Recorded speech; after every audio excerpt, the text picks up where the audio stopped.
Amazing. I did not know that. I knew I was doing well, but I did not know that. And I've been a member for a long time, and my boys are members, and they're much better shooters than I am. I'll tell you, they know more about guns than any. I don't know, there might be 2 or 3 people in this room, but believe it or not, not many.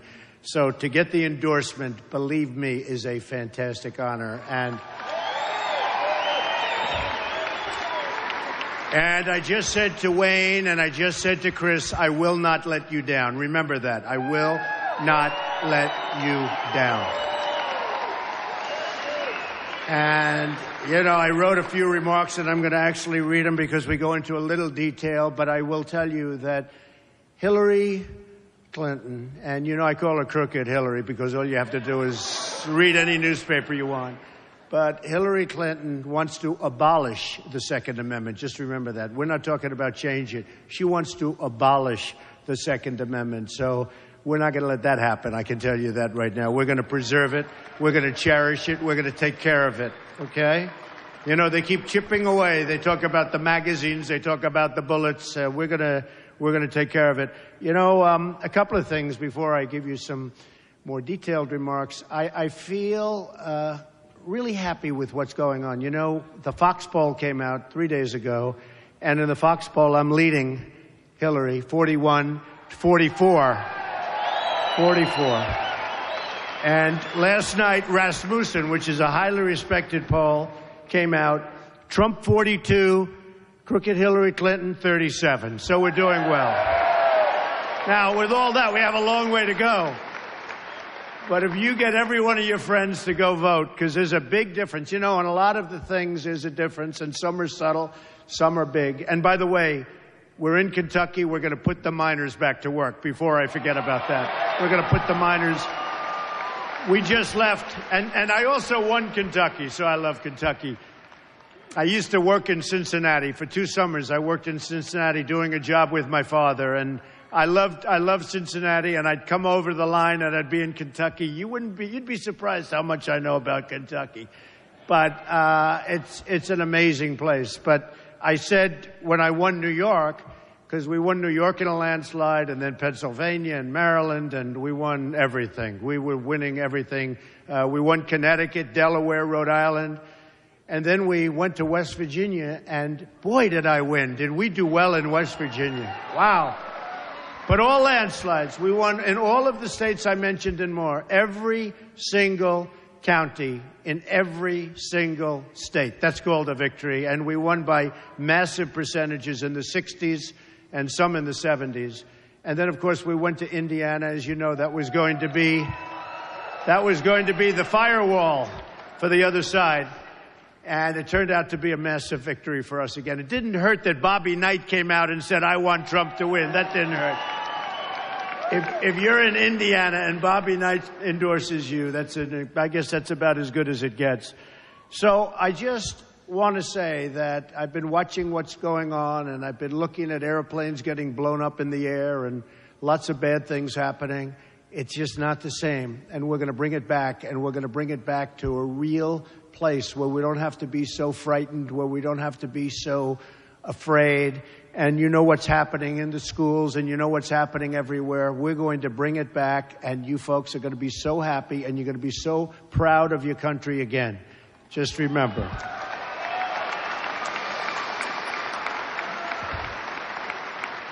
Bernie Sanders, who I'm sure you all love, he did say one thing that was very interesting. He said that Hillary Clinton is unqualified to be the president of the United States. And he said that, and it's just, you know, one of those things. He said she suffers from bad judgment, and she does. You look at so many of her decisions have been bad. So I think we're going to do really, really well, and I look forward to it. I actually look very forward to the debates. I've loved the debates. I don't know. I never debated before, and all of a sudden I have all these debates. And that was a big question mark in my mind. I mean, how will I do in debates? I'm debating people that were on their national debating teams and all of these top debaters.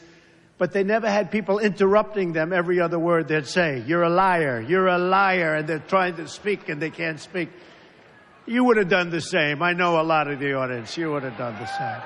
So I just want to give this, and I want to really, it's so important to me. I wrote it down. And again, my sons have been members of the NRA for many, many years, and they're incredible. They have so many rifles and so many guns. Sometimes even I get a little bit concerned. I say, that's a lot. Okay, but I will tell you, they know so much about it, and really they're surrogates. They go around and speak, and every time they speak to a gun organization or a club, or people call me and they say, your boys are great boys, and boy, do they know their business. So it's one of those things, and that's the way we want it. And, you know, I mention so often we talk about Paris or we talk about San Bernardino, and nobody had guns. You know, Paris is probably in the world the toughest place to have a gun. The toughest. France generally, but Paris in particular. And when these thugs walked in, thugs, you know, the press used to call them masterminds, right? The mastermind. We're looking, I said, that's why people are joining. That's why they're coming in, because they're using the word mastermind. Not mastermind, thugs. In fact, I called him the guy with the dirty cap. Remember the white cap? And it was filthy dirty. This was the mastermind. And actually, the press has stopped using the term. They're very dishonest people, among the most dishonest I've ever met, but they actually stopped using the term mastermind because they use that term and then they wonder why our youth is going and fighting for ISIS. They don't even know what they're fighting for. But I think it's gotten a lot better from that standpoint. But if you look at Paris, 130 people killed, hundreds of people still in the hospital, just horribly wounded, can never be the same, horribly wounded. And these guys came in, boom, boom, you over here, boom, and they just stood there and just shot everybody. No guns on the other side, folks. If you would have had guns on the other side, if I took a couple of these folks in here, some especially wearing the red caps, Make America Great Again, I promise there wouldn't have been 130 people killed and hundreds of people lying in the hospital to this day. It might not have happened, because if they knew there were guns in the room, it might not have happened. But if it did, you would have had bullets going in the opposite direction, and believe me, the carnage would not have been the same by any stretch of the imagination.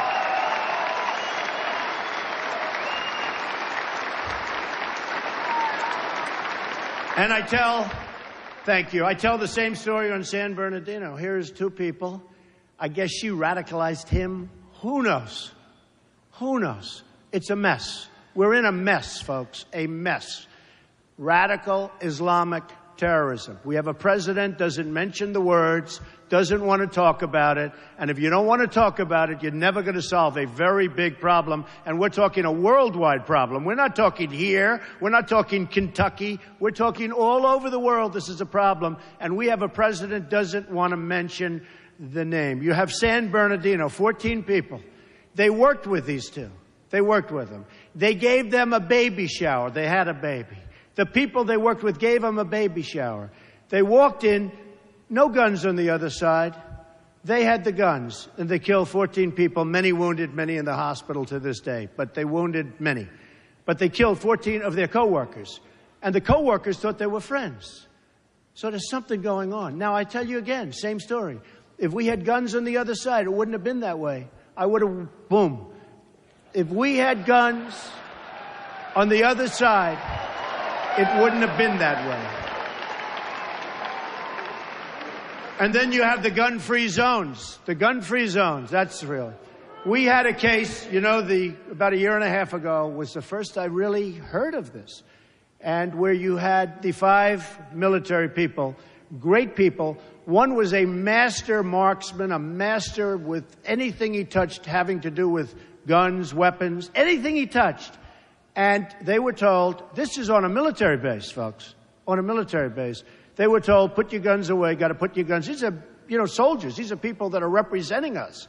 These are the top of the line. These were 5 great, brave, incredible soldiers.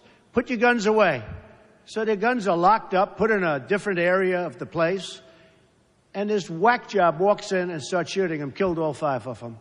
Gun-free zones. We're getting rid of gun-free zones, okay? I can tell you. We're getting rid of that.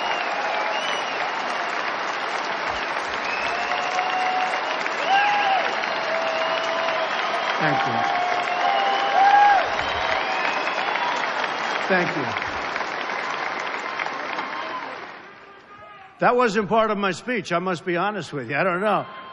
I don't know, maybe I shouldn't read you what I have here, but in fact, if I would have known teleprompters, I would have used them. I've started to use them a little bit. They're not bad. You never get yourself in trouble when you use a teleprompter. You know, the problem is it's too easy. We have a president who uses teleprompters. It's too easy. We should have non-teleprompter speeches only when you're running for president. You find out about people. The other way, you don't find out about anybody. So, the Second Amendment is under a threat like never before. Crooked Hillary Clinton is the most anti-gun, anti-Second Amendment candidate ever to run for office. And as I said before, she wants to abolish the Second Amendment. She wants to take your guns away. She wants to abolish. Just remember that. The NRA and the late hero, and he was a great guy, Charlton Heston, who many of you knew. I met him a few times. He was an incredible guy. Did battle with the Clintons to protect our Second Amendment. The NRA has led the fight time and time again to protect our fundamental freedoms. This is an amazing group. I'll tell you, Chris and Wayne and all of the people, and I've gotten to know a lot of these are incredible people, and they really believe. This isn't like a job. They really, really believe. And we're all lucky to have people like that, I will tell you. Really lucky. Of course, if they didn't endorse me, maybe I wouldn't say that. I would. Hillary Clinton wants to reverse the Supreme Court decision, D.C. versus Heller, upholding the right to keep and bear arms. Hillary said the Supreme Court is wrong on the Second Amendment. That's bad. That's like what she said about the miners. We're going to put the miners and the mines out of business. Then she goes, right? Then she goes to, oh, boy, I'll tell you, West Virginia, how were they? I hate to say I won Kentucky, but I won West Virginia by even more. But of course, she made that statement after I had already won Kentucky. We're going to win them all. We're going to win them all. We're going to win them all. If Hillary gets to appoint her judges, and this is really important. Look, defense is number one. We have to protect our country. Defense, economy is important. Everything's important. But without defense, we don't have a country. And our military, as you know, it's being decapitated. What they're doing to our military is incredible. I saw over the weekend a documentary on our great airmen. And these are people that are flying our jets, and they're running out of parts for our fighter jets. And these are fighter pilots. These are incredible men. And they're going to junkyards, plane graveyards, they call them, where the planes are. They're graveyards where the old planes. And they're taking parts off. They're cannibalizing the planes. They're taking parts off the planes. And they're putting them onto the jets. And I'm saying, is this the United States? Why don't we have new equipment? And a man got up, great guy, looked as good or better than Tom Cruise. And you know what I'm talking about, because that was a great movie. And he said, you know what? I've been in this for 20 years, and it used to be so incredible. And now it's like a different world. The equipment, the way it's maintained, everything. It's like a different world. And I just have to say, just to interrupt what I'm going to be talking about, I have to say, we're going to make our military bigger and better and stronger than ever before, and nobody is going to push us around. Nobody.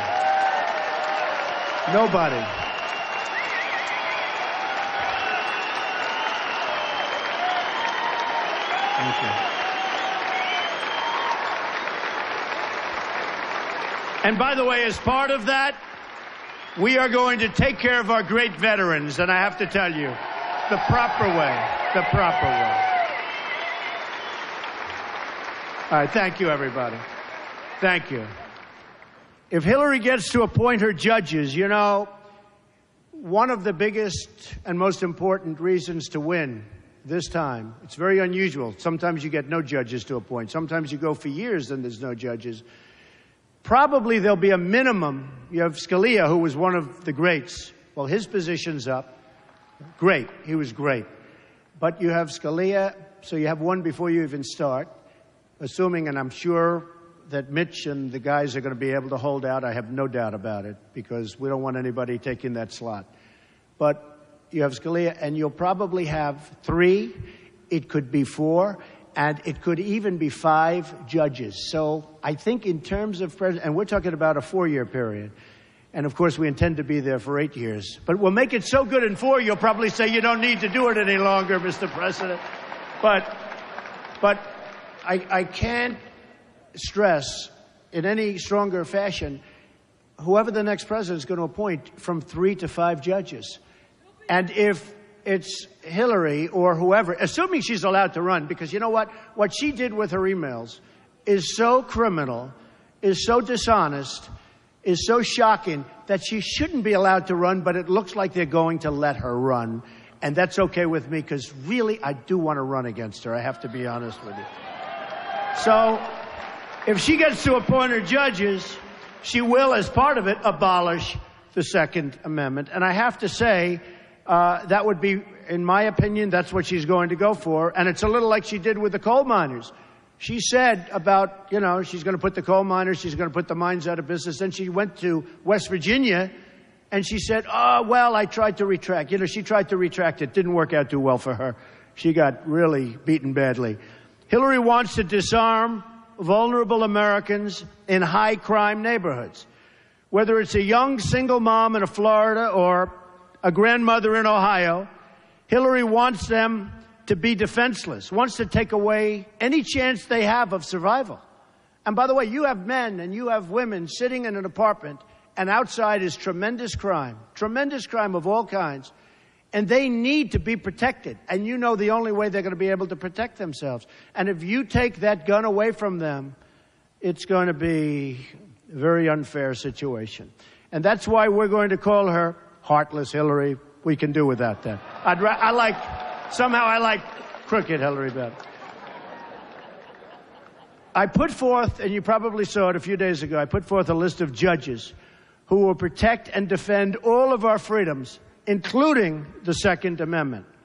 The judges will follow the Constitution, and these were all highly vetted. The Federalist Society, Heritage, some great references from Jeff Sessions, a fantastic man, from Mitch, and from a whole group of people. And we put down 11. I'll be adding some additional names over a period of the next month or so, sometime prior to the convention. Hope you can all go to the convention. Hope you can come. And we're going to be putting some additional names in. I think you'll be very happy with them. But it's been reviewed incredibly well. People love these people. And I thought I'd do that because I really think it brings the party together.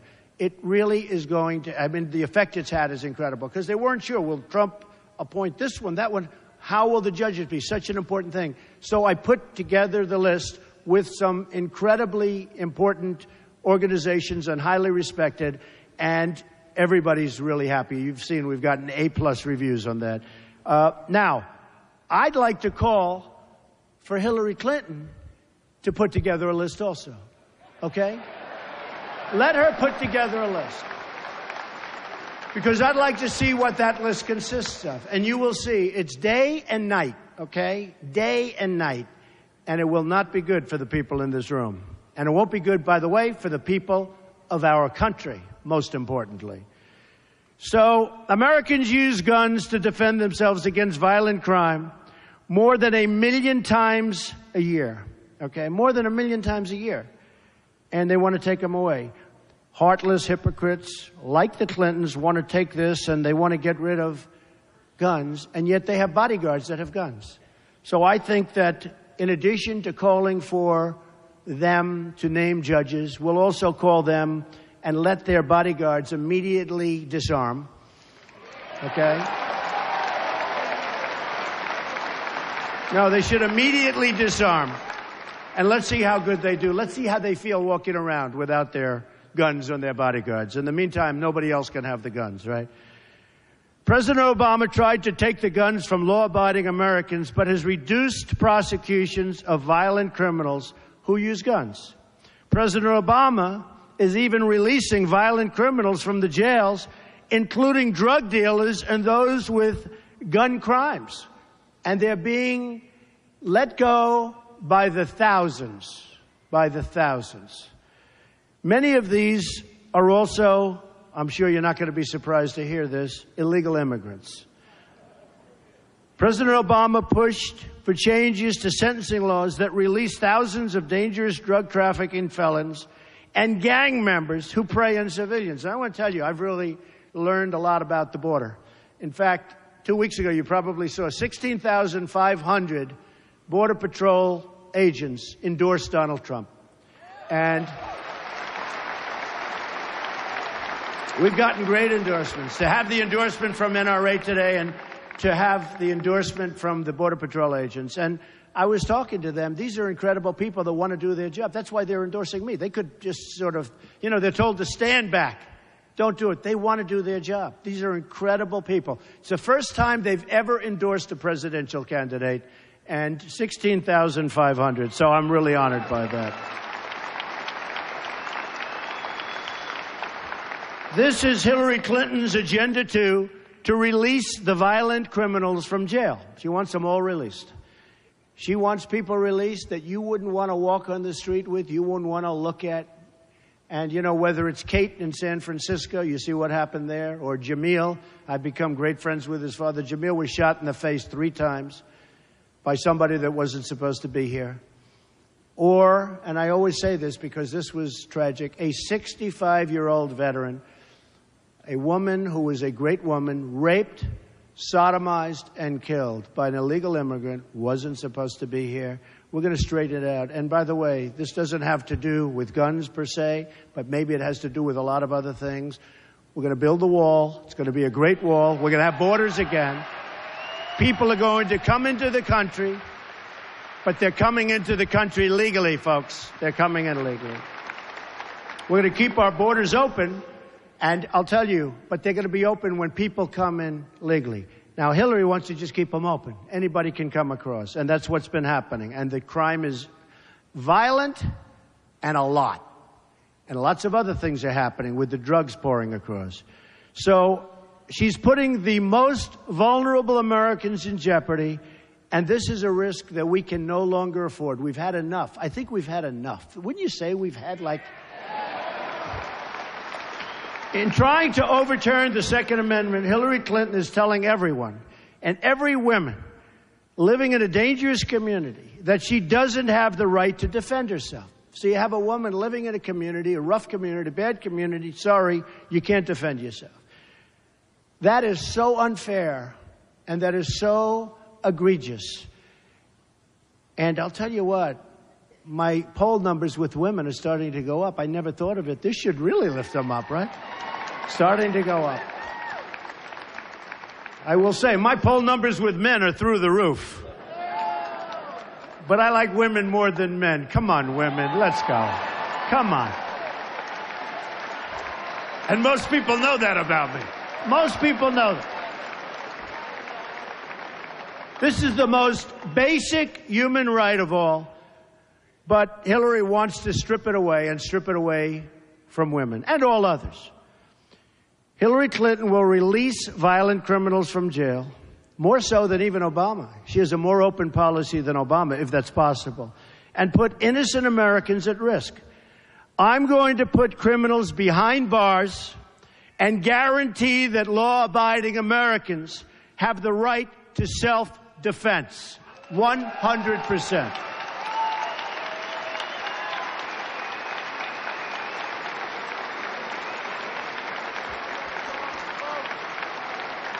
Thank you. Thank you. There are 13 million right-to-carry permit holders in the United States. I happen to be one of them. In the past, nobody knows that. Boy, would I surprise somebody if they hit Trump. If I wasn't surrounded by, the largest group of Secret Service people, who, by the way, are fantastic people, and our police are fantastic, fantastic people. We have to give a standing ovation to our police. We have to. They are fantastic people. Amazing. They do such a great job. They are so unfairly treated. But they know, and they know how the people feel about them. Thank you. That's great. In the past 30 years, the number of right-to-carry states has gone up 7-fold. These are among the most law-abiding folks statistically in the entire country. So they have the right to carry. They're among the most, they do statistics on everything, right? Everything. And these are among the most, in fact, they're like at the top of the list. In Florida, for example, they've issued more than 3 million concealed carry permits in the past 30 years. Only 168 have been revoked. That's 0.006%. So very, very few and just no difficulty. Hillary wants to go into the opposite direction. She said that President Obama didn't go far enough when he executed this order, when he signed this order, and he's not going far enough. He's gone so far, he's gone too far, we're going to stop it. And we will unsign lots of different things, including some of those terrible executive orders. Believe me, they're going to be unsigned so fast, they'll be unsigned the first hour that I'm in office, in the first hour that I'm in office.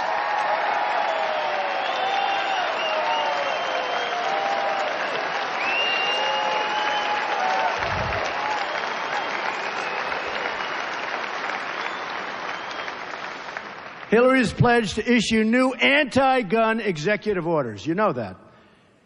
This is the behavior, you could say, of a dictator. This is the behavior of somebody, frankly, I think, that doesn't know what she's doing. She's not equipped to be president in so many different ways. But this is the thinking of a person that is not equipped to be the president of the United States. Believe me, she doesn't understand it. Bad judgment. We talk about it. She's got bad judgment. You know where it came from. Came from me. It also came from her current opponent, who's doing pretty well. I'll tell you, you talk about a rigged system. He wins every week and he keeps losing. I think Bernie should run as an independent, okay? Let him run.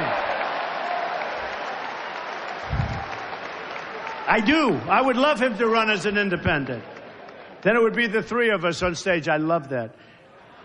The Second Amendment is on the ballot in November. The only way to save our Second Amendment is to vote for a person that you all know named Donald Trump, okay? I will tell you. I will never let you down. I will protect our Second Amendment. I will protect our country. Our military will be strong. Our borders will be enforced. We'll get rid of Common Core, which is a disaster. We'll bring education local. So important. Our education is a mess. We're going to get rid of Obamacare. We're going to have a great, great plan as a substitute. Obamacare is out of control. The new costs, as you know, they're going to be revealed on November 1st. They are going to be through the roof. And by the way, don't let this happen. We'll have to speak to Mitch. Obama is trying to get it delayed till after the election. The new costs will be revealed on November 1st, unless he gets it changed, and we don't want that to happen. They will be so astronomical, and it'll show what a total failure and disaster Obamacare is. We will repeal it, and we will replace it with something great, okay? Believe me. We're going to have strong borders, and we're going to make the greatest trade deals. Every country worldwide, every country in the world is ripping off our great country like we're children, like taking candy from a baby. Our trade deals will be renegotiated. We won't be having trade deficits of $500 billion a year with China anymore, folks. They won't be taking our jobs out of here and Kentucky and lots of other places, every place. They won't be taking our jobs and bringing them into Mexico, like with Nabisco, where they leave Chicago, moving to Mexico, and so many other countries, companies, Carrier. You take a look at Carrier Air Conditioner, just left Indiana. They're leaving Indiana. They're moving to Mexico. That's not happening with me, because when they make their air conditioners and they sell them across our now very strong border, believe me, they're going to pay a tax, and they're going to say, we're not moving to Mexico anymore. It's so simple. It's so simple. So we're going to have We're going to have great trade agreements. We're going to become a strong nation again. We're going to save our Social Security. We're going to save our Medicare. We're going to be so proud of this country. You're going to be proud of your president, but I don't care about that. You're going to be proud of your country again. And we're going to start winning again, because we don't win anymore. We never win. We don't win on trade. We don't win with the military. We can't beat ISIS. Believe me, we're going to knock the hell out of ISIS. We have no choice. We're going to knock the hell out of ISIS.